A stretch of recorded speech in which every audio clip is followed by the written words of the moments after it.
Hello friends, வணக்கம். மதுரையில் பள்ளியில் படித்துக் கொண்டிருந்த விஜயராஜுக்கு சினிமா என்றால் கொல்ல பிரியமாம்.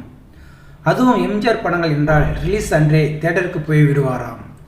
அதற்கு காரணம் என்றால் எம்ஜிஆர் படங்களில் இருக்கும் சண்டை காட்சிகள் தான். எம்ஜிஆர் நடித்த எங்கள் வீட்டு பிள்ளை படத்தை மட்டுமே தியேட்டரில் 70 முறை பார்த்திருக்கிறாராம் விஜயராஜ். அந்த படத்தின் ஒவ்வொரு காட்சியையும் மிகவும் சிலாகித்து தனது நண்பர்களுடன் பேசுவாராம். ஒரு கட்டத்தில் நாமும் நடிகன் ஆனால் என்ன என்கின்ற ஆசை அவருக்குள் தோன்றியதாம். எனவே நண்பருடன் சென்னை வந்து வாய்ப்பை தேடினாராம். பல அவமானங்களை சந்தித்த பின்னரே வாய்ப்பு கிடைத்துள்ளதாம் விஜயகாந்துக்கு. விஜயராஜ் என்கிற தனது பெயரை விஜயகாந்த் என மாற்றிக்கொண்டாராம்.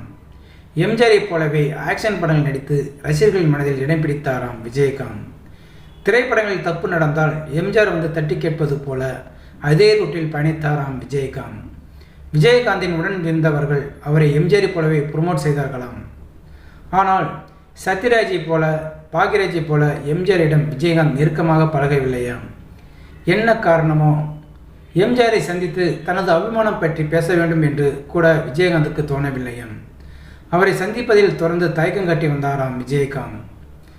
எம்ஜிஆரோடு நெருங்கி பழகிய மற்றொரு நடிகர் ராஜேஷ்.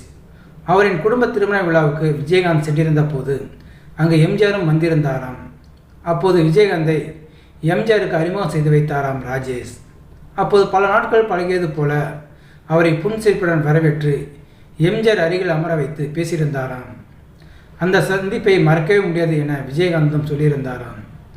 எம்ஜிஆரின் மறைவுக்கு பின் எம்ஜிஆர் பயன்படுத்திய தேர்தல் பிரச்சார வீணை எம்ஜிஆரின் மனைவியான ஜானகி அம்மாள் விஜயகாந்துக்கு கொடுத்தாராம். அந்த வீணையில்தான் விஜயகாந்த் பிரச்சாரம் செய்தார் என்பது குறிப்பிடத்தக்கதாகும். ஸோ நேயர்களே, இந்த வீடியோ பார்த்துருக்க நீங்கள் வீடியோ பிடிச்சிருந்தால் லைக் பண்ணுங்கள், ஷேர் பண்ணுங்கள்.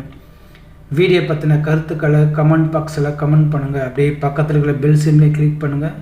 அப்போ தான் நான் போடுற வீடியோ அடிக்கடி வந்து ரீச் ஆகும். மறக்காமல் சேனலை சப்ஸ்கிரைப் பண்ணுங்கள். தேங்க்யூ, வணக்கம்.